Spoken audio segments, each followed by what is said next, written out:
우리 옆 사람 한 번 더 인사하겠습니다. 사랑하고 축복합니다. 사랑하고 축복합니다.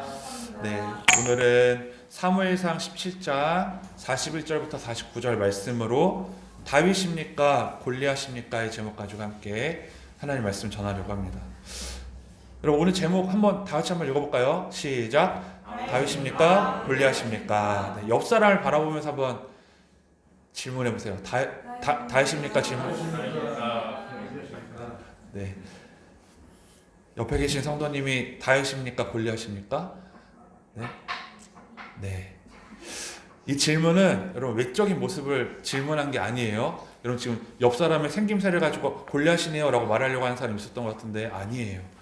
제가 물어본 질문의 의도는 외적인 모습을 질문한 게 아니라 오늘 말씀에 나오는 다윗과 골리앗의 싸움에서 다윗은 전적으로 하나님을 의지하였고 골리앗은 전적으로 자기 자신과 무기를 의지하는 모습을 보이면서 나는 무엇을 의지하고 누구를 의지하며 살아가고 있는지 어떤 사람인지를 물어봤던 것입니다.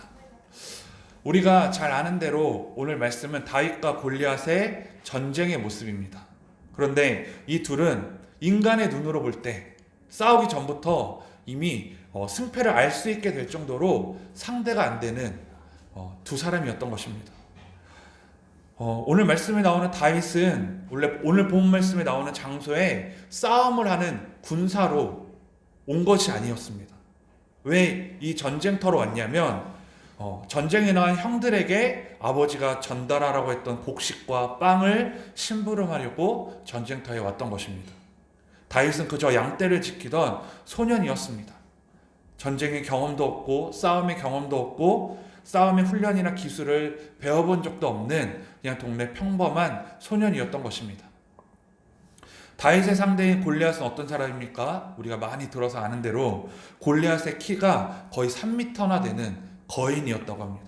머리에는 청동 투구를 쓰고 갑옷을 입었는데 그 무게만 여러분 몇 킬로일 것 같아요?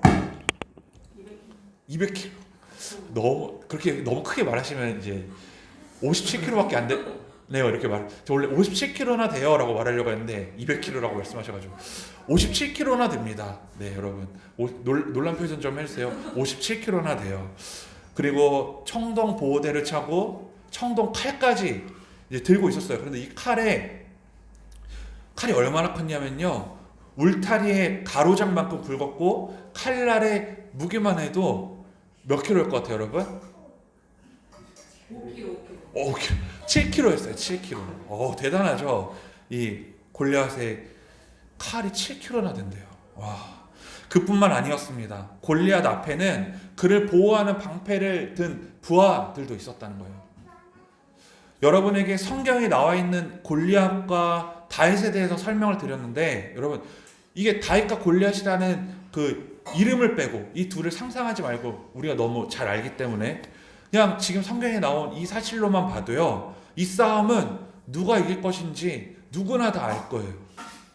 큰 몸집과 무기와 부하를 가진 당시 최고의 군사였던 골리앗이 이기는 것이 당연한 것입니다. 하지만 이 전쟁의 승패는 다윗이 물맷돌을 가지고 골리앗을 쓸어 넘어뜨려서 다윗의 승리로 끝이 납니다. 다윗은 자신과 비교도 되지 않을 정도로 크고 강한 골리앗을 이길 수 있는 이유가 과연 무엇이었을까요? 하나님께서는 이 말씀을 우리에게 허락하신 이유가 싸움의 기술, 1대1 맞짱을 떠서 이길 수 있는 방법을 알려주시기 위해서 이 말씀을 알려주신 것이 절대로 아니라는 것 여러분 누구나 다 아실 것입니다. 그렇다면 하나님께서 다윗과 골리앗의 싸움을 통해 우리에게 무엇을 깨닫기를 원하시는지 함께 나눠보도록 하겠습니다. 첫 번째, 우리 한번 읽어보겠습니다. 다 같이 크게 한번 읽어볼게요. 시작. 다윗이 승리할 수 있었던 이유는 하나님을 믿었기 때문입니다. 네, 너무나 당연한 말입니다. 하나님을 믿었기 때문에 다윗이 승리할 수 있었어요. 다윗은 양을 지키는 소년에 불과했다고 했죠. 너무나 평범한 소년이었습니다. 그런데 그 소년이 엄청나게 강한 골리앗을 이겼어요. 다윗이 승리할 수 있었던 이유는 45절부터 47절에 나옵니다. 우리 한번 읽어볼까요? 자, 45절부터 47절 시작. 다윗이 블레셋 사람에게 이르되 너는 칼과 창과 단창으로 내게 나아오거니와 나는 만군의 여호와의 이름 곧 내가 모욕하는 이스라엘 군대의 하나님의 이름으로 내게 나아가노라. 오늘 여호와께서 너를 내 손에 넘기시리니 내가 너를 쳐서 내 목을 베고 블레셋 군대의 시체를 오늘 공중의 새와 땅의 들 짐승에게 주어 온 땅으로 이스라엘이 하나님이 계신 줄 알게 하겠고 또 여호와의 구원하심이 칼과 창이 있지 아니함을 이 무리에게 알게 하리라. 전쟁은 여호와께 속한 것인즉 그가 너희를 우리 손에 넘기시리라. 아멘. 우리가 읽은 이 말씀을 보면 다윗의 엄청난 믿음을 발견할 수 있습니다. 여러분 이게 우리가 너무 익숙해져서 이 말씀이 이게 아무것도 아닌 것 같지만 여러분이 다윗이라고 한번 상상을 해보세요. 이 다윗의 엄청난 믿음임을 우리가 발견할 수 있을 것입니다. 골리앗의 상대가 다윗인 것을 알고 골리앗은 매우 불쾌한 표정을 지었습니다. 다윗을 굉장히 무시했던 것이죠. 그리고 막대기를 들고 다윗이 나온 것을 비우면서 네가 막대기를 들고 왔어? 내가 개인 줄 아냐고 다윗을 저주하기 시작합니다. 또 말합니다. 이 들판에서 너를 죽여서 새들의 밥이 되게 하고 들짐승들이 먹게 하겠다고 엄청난 말들을 합니다. 하지만 다윗은 그 말들에 흔들리지 않았습니다. 자신보다 강한 상대인 골리앗을 앞에 두고도 골리앗을 바라보지 않았다는 거예요. 여러분 이게 중요해요. 자신보다 강한 상대인 골리앗이 있으면 당연히 자신보다 강한 상대인 골리앗을 바라봐야 되는데 다윗은 골리앗을 바라보지 않았다는 것입니다. 그럼 누구를 바라봤어요? 맞아요. 나와 함께 하시는 하나님을 바라봤다는 거예요. 왜요? 그 증거가 뭐예요? 다윗이 고백한 걸 보면 알 수 있죠.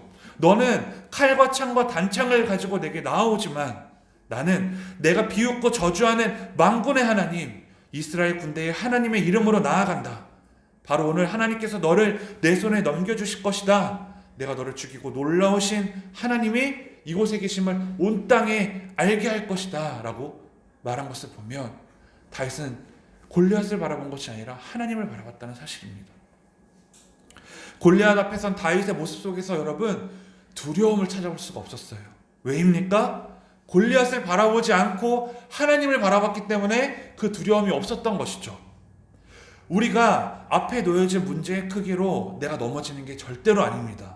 문제가 크다고 해서 넘어지고 작다고 해서 내가 넘어지지 않는 게 절대로 아니에요. 하나님을 바라봐야 두려움에서 벗어날 수 있고 승리할 수 있다는 사실을 여러분 믿으시기 바랍니다. 잘 생각해 볼까요? 다윗의 입장에서는요 골리앗이라는 큰 문제가 있었겠죠. 다윗이 바라봤을 때 골리앗은 큰 사람이면 분명해요. 나보다 강한 사람이면 분명해요. 그것을 문제로 봤을 때 다윗의 입장에서는 골리앗은 큰 문제예요. 그런데요 하나님을 바라봐서 결국 승리했어요. 반대로 골리앗의 입장에서 다윗을 보면 작은 문제예요. 나보다 약하고 무기도 없고 소년에 불과하죠. 내가 경험한 작은 문제에 불과하지만 자신이 가지고 있던 무기와 자신의 능력만 바라봤더니 결국 어떻게 됐습니까? 패했어요. 그렇다면 하나님이 주시는 메시지는 무엇이겠습니까? 문제는 크고 적고의 문제로 내가 쓰러지고 쓰러지지 않느냐가 결정되는 것이 아니라 내가 누구를 의지하느냐, 누구를 믿느냐, 그 문제 앞에 놓여져 있을 때 큰 문제일지라도 하나님을 바라보면 승리하는 것이고 작은 문제일지라도 내가 나 자신을 믿고 해결하려고 하면 실패한다는 그 메시지를 우리가 경험할 수 있는 것입니다. 마가복음 9장 말씀에 보면요 귀신 들린 사람이 나옵니다. 귀신 들린 사람. 제자들이 귀신을 내쫓기 위해서 노력했지만 결국 실패했어요. 귀신 들린 사람의 아버지가 예수님께 자신의 아들에 있는 그 귀신을 좀 내쫓아달라고 부탁을 합니다. 예수님께서 귀신 들린 자에게 다가가자 그 아들이 경련을 일으키고 거품을 흘리기 시작합니다. 귀신 들린 아이의 아버지가 말합니다. 예수님, 할 수만 있으시다면 불쌍히 여겨주시고 도와주세요. 그러자 예수님께서 말씀하시죠. 할 수만 있다면이 무슨 말이냐? 믿는 자에게 능치 못함이 없느니라. 여러분, 결국 우리에게 무엇이 중요합니까? 문제 앞에 놓여져 있을 때 우리 앞에 중요한 것은 예수님을 향한 믿음이라는 사실이에요. 우리가 먼저 신경 써야 되고 우리가 먼저 해결해야 될 것은 이 문제의 크기를 판단하는 것이 아니라 예수님을 바라봐야 된다는 것입니다. 다윗과 같은 믿음, 나보다 크고 강한 골리앗과 같은 문제가 있어도 하나님의 이름으로 나아갈 때 승리를 줄 수 있을 거라는 그 믿음이 필요하다는 거예요. 그 믿음이 나를 승리케 한다는 것입니다. 그래서 요한일서 5장 4절에 이렇게 나옵니다. 함께 볼까요? 요한일서 5장 4절 시작. 무릇 하나님께로부터 난 자마다 세상을 이기느니라. 세상을 이기는 승리는 이것이니 우리의 믿음이니라. 아멘이십니까? 아멘. 네, 여러분, 세상을 이기는 승리가 뭐예요? 믿음이라고 하죠. 믿음이라고 나와 있어요. 어떠한 상황 속에서도 내 앞에 놓여진 두려움과 어려움을 바라보지 마시고 하나님을 바라보시기 바랍니다. 다윗처럼 하나님이 나와 함께 하시면 승리할 수 있다는 그 믿음이 나에게 가장 필요한 무기이고 나에게 가장 능력 있는 무기이며 그것이 나의 능력인 것입니다. 자, 두 번째 함께 읽겠습니다. 시작. 하나님은 작은 자도 크게 사용하십니다. 자, 다윗이 골리앗과 싸우러 나오기 전에 상황을 보면요, 이 싸움이 있기 전에 상황을 보면 다윗이 속한 이스라엘 사람들은 골리앗이 속한 블레셋 앞에서 무서워하면서 벌벌 떨기 시작했어요. 그러자 왕이 골리앗과 싸워서 이기는 사람에게 많은 돈도 주고 자신의 딸도 주어서 아내로 삼게 하고 또 그 사람의 가족에게는 세금도 면제해 주겠다. 엄청난 큰 것을 걸었죠. 그만큼 골리앗이 두려운 상대였다는 거예요. 하지만 아무도 그 무서운 골리앗 앞에 나가지 못했어요. 그런데 다윗이 나가서 골리앗과 싸운 것입니다. 반복해서 말하지만 다윗은 그냥 양을 치는 소년이었어요. 평범한 소년이었어요. 그가 평소에 군사훈련을 받거나 격투기를 배우던 사람이 아니었다는 사실이에요. 다윗이 골리앗을 이길 수 있었던 것은 하나님을 향한 믿음이었다고 했습니다. 하나님께서는 다윗과 골리앗의 이야기를 통해 우리에게 주시는 말씀은 하나님은 작은 자도 크게 사용하시는 분이시라는 거예요. 여러분, 세상은요, 당연히 큰 자가 이기고 많이 가진 자가 이기고 강한 자가 승리할 수밖에 없다고 말합니다. 그것이 공식화되었어요. 하지만 하나님의 방법은 달라요. 크고 작고의 문제가 아니라, 많고 적고의 문제가 아니라, 많이 가졌냐 못 가졌냐의 문제가 아니라, 강하냐 약하냐의 문제가 아니라는 사실이에요. 하나님을 믿고 그 믿음으로 나아가느냐 아니냐에 따라서 승패가 달려있다는 것입니다. 여러분, 물고기를 밤새 잡으려 했던, 하지만 그 단 한 마리도 잡지 못했던 베드로를 아실 거예요. 여러분, 베드로 물고기를 밤새도록 잡았는데 단 한 마리도 못 잡았잖아요. 근데 베드로는요, 베드로는 베테랑 어부였어요. 베테랑 어부. 바다를 잘 알고 어부 경력도 오래됐습니다. 물고기를 단 한 마리도 잡지 못했던 베드로가 예수님의 말씀에 순종해서 예수님이 알려주신 곳에 가서 그물을 내립니다. 그러자 그물이 찢어지고 두 배가 잠길 만큼 많은 물고기를 잡게 되죠. 베드로가 물고기를 많이 잡을 수 있었던 이유가 무엇입니까? 단 한 가지밖에 없었어요. 그 이유는 단 한 가지예요. 예수님의 말씀을 믿고 순종했던 것이죠. 내가 베테랑 어부이지만, 내가 정말 작고 연약한 자이지만 예수님의 말씀에 순종했더니 큰 자가 되어버렸어요. 세상의 기준으로. 세상이 말하는 단 한 마리도 물고기를 잡지 못했기 때문에 작은 자예요. 패배자예요. 하지만 내세울 게 없는 자지만 예수님의 말씀을 믿고 순종했더니 많이 가진 자가 됐어요. 큰 자가 되어버렸어요. 내가 많이 가지지 못했다고 해서, 내가 다른 사람보다 부족하다고 해서, 내가 다른 사람보다 뒤처지다고 해서, 내가 능력이 부족하다고 해서 실망할 필요가 없어요. 나에게 예수 그리스도만 있으면 되는 것입니다. 우리 믿는 사람은 내가 못 가져서, 내가 능력이 없어서, 내가 뒤처져서 하나님 앞에 불평불만 가지면 안 됩니다. 그리고 내가 많이 가져서, 내가 높은 능력을 얻어서, 내가 다른 사람보다 앞서 나가서 내 안에 예수 그리스도가 없다면, 앞서 나가는데 예수 그리스도가 없다면 오히려 기뻐할 게 아니라 오히려 탄식해야 될 일이라는 거예요. 왜냐하면 하나님은 작은 자도 크게 사용하시고 큰 자도 작게 사용할 수 있는 분이시기 때문입니다. 그렇기 때문에 오늘 나에게 주어진 상황이 결론이 아니에요. 결과가 아니에요. 내가 지금 굉장히 어렵고 힘든 상황일지라도 내 안에 예수 그리스도가 있다면, 나의 믿음이 흔들리지 않고 그 예수 그리스도가 내 안에 있다면 그 사람은 앞으로 하나님이 어떻게 역사하실지 모르는 사람인 것입니다. 하지만 내가 지금 모든 것을 누리면서 감사할 정도로 기쁘고 행복한 삶을 살지라도 내 안에 예수 그리스도가 없으면 지금 당장 주님 앞에 회개하며 기도함으로 주님께 나아가야 될 것입니다. 내가 가진 것은 중요하지 않습니다. 예수님을 향한 믿음과 순종함을 얻기 위해 노력하는 여러분과 제가 되기를 간절히 소망합니다. 마지막 세 번째입니다. 우리 함께 읽어보겠습니다. 시작. 다윗은 다른 사람의 말에 흔들리지 않았습니다. 네, 17장 33절 한번 읽어볼까요? 크게 한번 읽겠습니다. 시작. 사울이 다윗에게 이르되 내가 가서 저 블레셋 사람과 싸울 수 없으리니 너는 소년이요 그는 어려서부터 용사임이라. 아멘. 여러분, 다윗은 다른 사람의 말에 흔들리지 않았어요. 소년 다윗이 골리앗과 싸우겠다는 말을 듣고 사울 왕이 했던 말이에요. 이게 그냥 옆에 있던 아저씨가 한 말이나 뭐 형제가 했던 말이 아니라 왕이 했던 말이란 말이에요. 사울 왕은 다윗이 골리앗과 싸울 수 없는 이유가 무엇 때문이라고 했냐면요, 두 가지로 말했어요. 첫 번째는 어린아이이기 때문에, 그리고 두 번째는 골리앗은 젊었을 때부터 싸움을 많이 해온 뛰어난 군사이기 때문에. 여러분, 세상의 기준으로 봤을 때 다윗이 골리앗과 싸울 수 없는 충분한 이유 아닙니까? 다윗은 소년이고 골리앗은 어렸을 때부터 훈련받은 뛰어난 군사이고, 누가 봐도 다윗을 말릴 거예요. 그렇죠? 정말 다윗을 사랑하는 친구나 형제나 부모라면 다윗을 말리겠죠. 이런 상황이 온다면.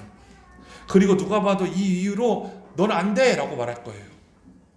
하지만 다윗은 흔들리지 않았습니다.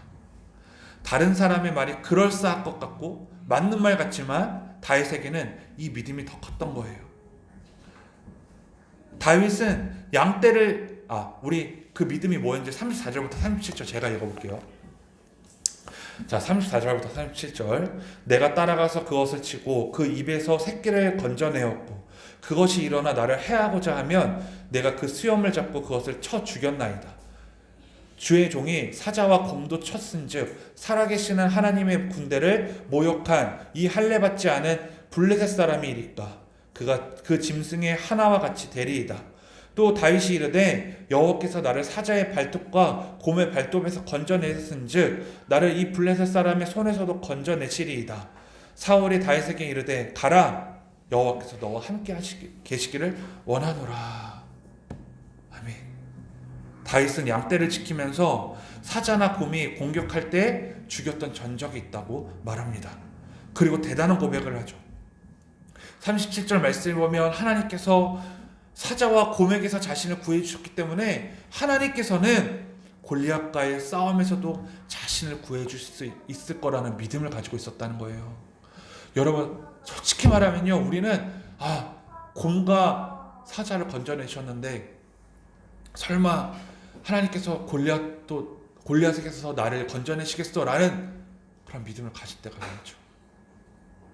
하지만 다윗의 믿음이 얼마나 대단한지 사자와 지난날에 받았던 그 하나님의 은혜를 잊지 않고 지금 일어날 그 일들에 대해서 그 은혜를 기억하며 자신의 삶에 적용했다는 사실이에요.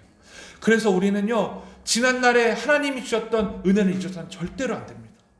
잊으면 어떻게 될까요? 골리앗과 싸워서 이길 수 있겠습니까? 골리앗 앞에 나아갈 수 있었겠어요? 그 물맷돌 가지고 골리앗의 이마를 맞춰서 그 큰 골리앗을 쓰러뜨릴 수 있었겠습니까? 절대로 아니죠. 그렇게 할 수 있었던 이유가 뭐예요? 지난날 하나님이 나에게 주셨던 은혜를 잊지 않았었기 때문이에요. 다른 사람들의 말이 필요 없어요. 하나님의 은혜를 기억했기 때문이에요. 사랑하는 여러분, 우리가 언제 쉽게 넘어지고 쓰러지는지 잘 아시죠? 여러분, 언제 쉽게 쓰러지고 넘어져요? 네? 삶이 매번 이렇게 잘 나갈 수는 없잖아요. 내가 언제 쉽게 쓰러지고 넘어집니까? 언제 슬럼프가 옵니까? 바로 말 때문에 쉽게 넘어지고 쓰러져요. 말 때문에. 그래서 우리 믿는 사람들이 조심해야 할 것은 하나님의 말씀보다 사람의 말에 더 귀를 기울여서는 안 된다는 거예요. 교회에서 언제 문제가 생기는지 아세요? 그 사람들의 말이 전파돼서 문제가 생기는 거예요. 맞죠, 여러분? 하나님의 말씀만 이루어지고 지켜지는 교회라면 여러분 문제가 되지 않지만, 그것들 외에 사람들의 말에 현혹되어져서 좌지우지 되는 교회는 무너질 수밖에 없어요. 그래서 우리가 조심해야 될 것은 뭐예요? 사람들의 말보다 하나님의 말씀이 앞서야 된다. 너무나 당연한 거지만, 믿는 사람으로서 당연한 거지만 이게 지키기 어려워요. 그래서 우리가 함께 노력해야 됩니다. 여러분, 우리 믿는 사람들이 조심해야 될 것은 하나님의 말씀보다 사람의 말에 더 귀를 기울여서 안 된다는 것. 예를 들어 보면 하나님은 원수도 사랑하라고 말씀하셨고 용서하라고 말씀하셨습니다. 하지만 우리가 대화를 하다 보면 사랑의 언어도 말하지만 저주의 언어도 참 많이 말해요. 여러분 질문해 볼게요. 여러분에게 질문해 볼게요. 속으로 대답해 보세요. 한 주 동안 몇 사람을 저주하는 말이나 대화를 하셨습니까? 네? 한 주 동안 몇 명을 저주하고 미워하는 말을 했어요? 또 질문해 볼게요. 한 주 동안 몇 사람을 사랑한다고 말씀하셨어요? 가족 빼고도. 저주가 많아요? 사랑이 많아요? 안 된다고 하는 사울 왕의 말보다 자신의 믿음을 지켰던 다윗이었기 때문에 승리할 수 있었던 거예요. 우리는 하나님이 원하시지 않는 부정적인 말들, 저주하는 말들, 다른 사람을 미워하는 말들, 이런 말들보다는 사랑의 언어, 하나님 원하시는 그 말들이 내 안에 역사되어야 그것이 능력이 될 줄 믿습니다. 우리가 믿고 신뢰해야 하는 것은 하나님의 생명의 말씀임을 믿으시기 바랍니다. 오늘 다윗과 골리앗의 전쟁을 통해서 우리가 세 가지를 나눴습니다. 우리 삶에 불가능과 넘지 못할 숙제들이 내 인생에 펼쳐져 있을지도 모릅니다. 지금도 그 숙제들이 남아있을지도 모르겠어요. 하지만 우리가 바라봐야 될 것은 무엇입니까? 큰 문제가 아니죠. 그 문제를 승리케 하시는 하나님을 바라보고 믿어야 합니다. 그리고 작은 나를 크게 사용하여 달라고 날마다 기도로 간구하는 여러분과 제가 되기를 간절히 소망합니다.